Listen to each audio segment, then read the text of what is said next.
First thing I recorded for this aquarium is cleaning all the paint off of where the tape failed. It took about 5 full coats of paint to cover the background completely.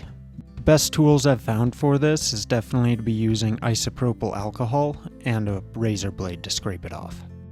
Then immediately after painting the background, getting all the paint cleaned up, I start designing it with some cerio stone and Pacific wood for some accents.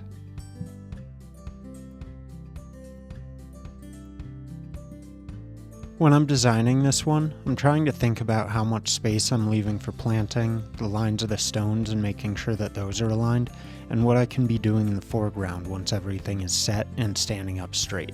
As well as planning to make sure that none of the details are covered up by the substrate and making sure that there's enough elevation from the base of the jar.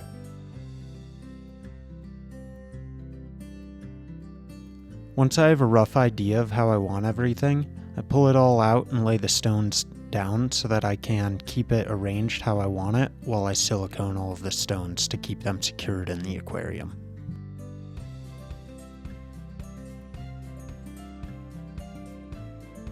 An effective strategy I've found while doing this is to always use a little bit more silicone than you might think necessary.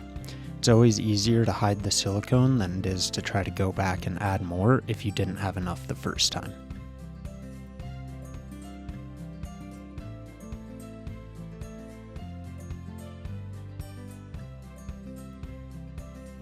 Once all the silicone has set, I move the aquarium upright to get the last details in place for the background. For these I'm using cyanoacrylate superglue with a little bit of paper towel in there just to be helpful as a binder. Once I'm happy with the background, I'm starting to build the nutrient layer of the substrate. For this, I added some root tabs that I pulled apart into some old aquarium soil and mixed all that around. I also put a few whole ones in there just to have a slower release of nutrients over time. Next, I start adding in some of the foreground sand, making sure to keep that in the foreground so that I can add a little bit more nutrient layer into the pocket that I'm trying to create. Once I have all the nutrient layer in, I start adding a whole bunch of decorative sand to keep the nutrients in the water column separated so that there's no algae blooms or any issues with high nutrients in the water.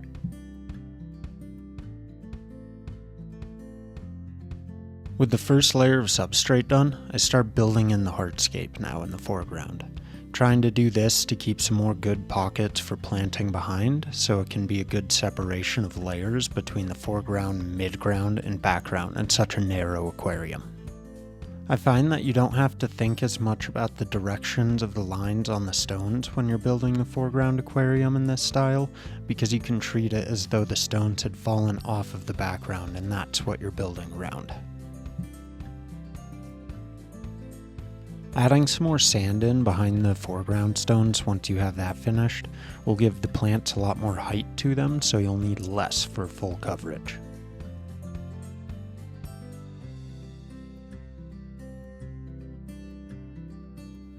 Once all the sand's in, I take a thin metal skewer to push around all of the hardscape that I use for the background to make sure there are no air bubbles trapped in there that could turn anaerobic. The final layer of the substrate are some detail stones. I add these in there to add some contrast and make sure things don't look so plain in the foreground, with varying sizes, colors, and textures to bring some pop.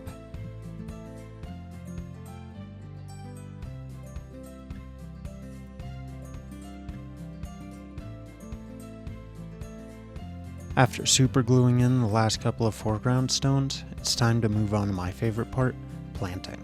I always try to start with the background first or go one plant type at a time. It just seems to help me keep things more in line about how I want things to look. I'm using a lot of epiphytes in this aquarium to keep the background looking great. Those mostly consist of a couple different varieties of Bucephalandra, as well as a whole bunch of Anubias nonapetite. I also add a couple of sprigs of Java Fern Trident and Java Fern Philippine Mini into the center so that they'll grow into good looking centerpiece plants with a good pop of green.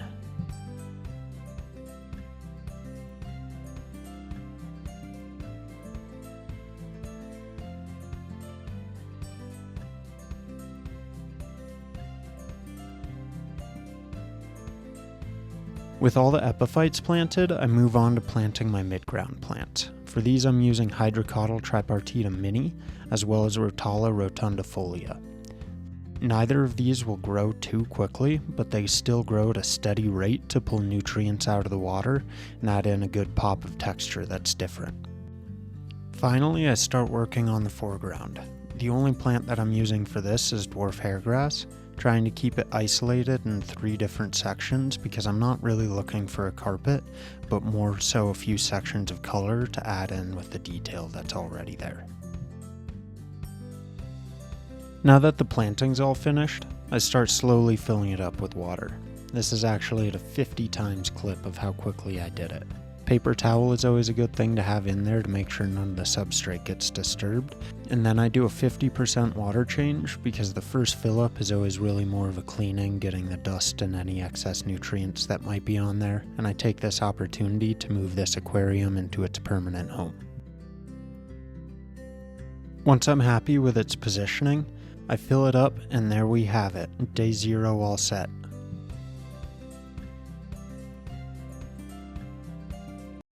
Day 1 I start adding in some life. First thing I add in there is a group of ram's horn snails.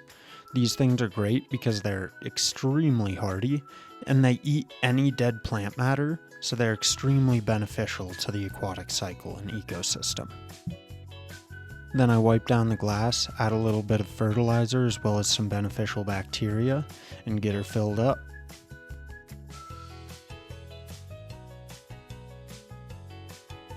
A week in, and you can see just how clear the water's gotten. This means that the biological processes are going fantastically. So I do a small water change, add in some more beneficial bacteria as well as fertilizer, and mostly re-glue the plant, as well as add in some various copepods and daphnia into the aquarium.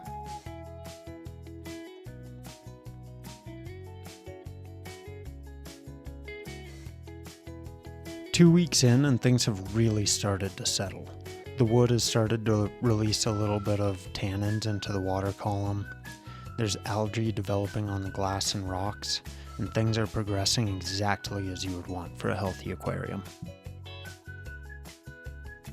There's still no major maintenance needed to keep this healthy, so all I do is a small water change, clean off all the algae from the glass, and fill it back up.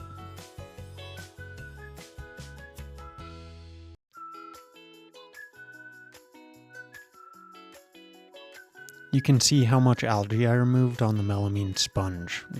All of that was just from the glass.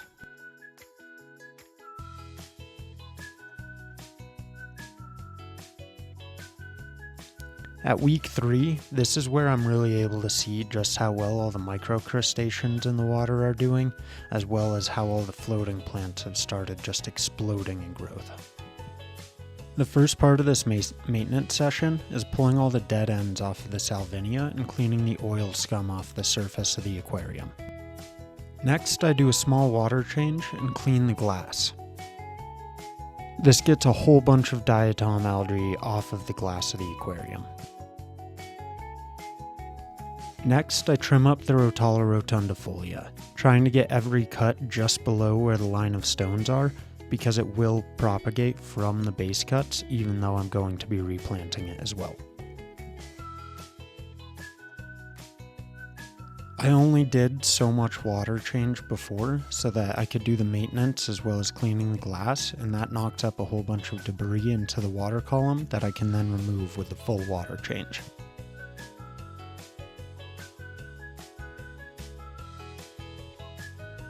Once the aquarium is filled back up, I add back in the salvinia and decide it's finally time to add the lid onto this aquarium.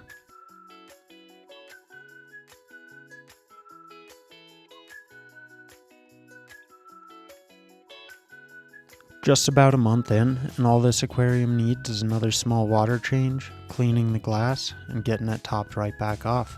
Things are starting to be status quo. With everything being status quo, I decide it's finally time to add in the true livestock of this aquarium. These are blue Neocaridina shrimp.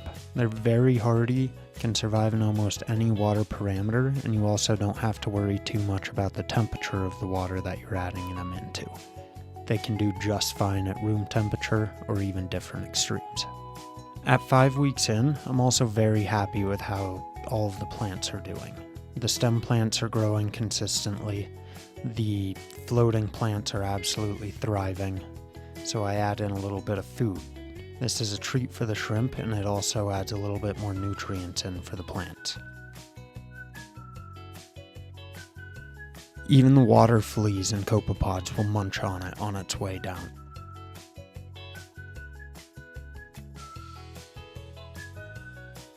Now at day 42, time for more of the same. Small water change, cleaning the glass, and getting things filled right back up.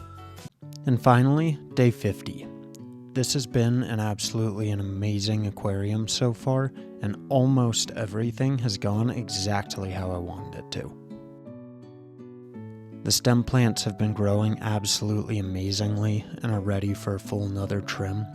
This hydrocotyl tripartita has absolutely taken me by surprise with how quickly it's growing.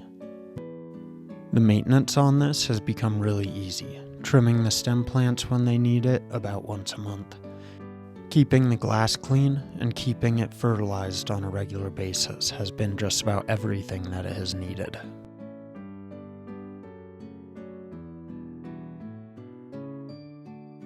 At day 50, the outside glass has also gotten a little bit dirty, so I give that a good cleaning so we can get good shots of all of the plants on the inside. These have been doing absolutely amazing. Dwarf hairgrass has surpassed my expectations. Hydrocotyl tripartita mini has been adding exactly the pop of texture that I want. The snails have been doing absolutely amazing as well, munching all of the excess algae from the plants and eating any extra food that may be left over. Unfortunately, I can't see any of the shrimp in here, and I think they may have passed away. But aside from that, this aquarium has performed above expectation in almost every single manner. To go from day 1 to day 50 and have this sort of progress has been an absolute treat. Please do like, comment, and subscribe, and I'll see everybody in the next video.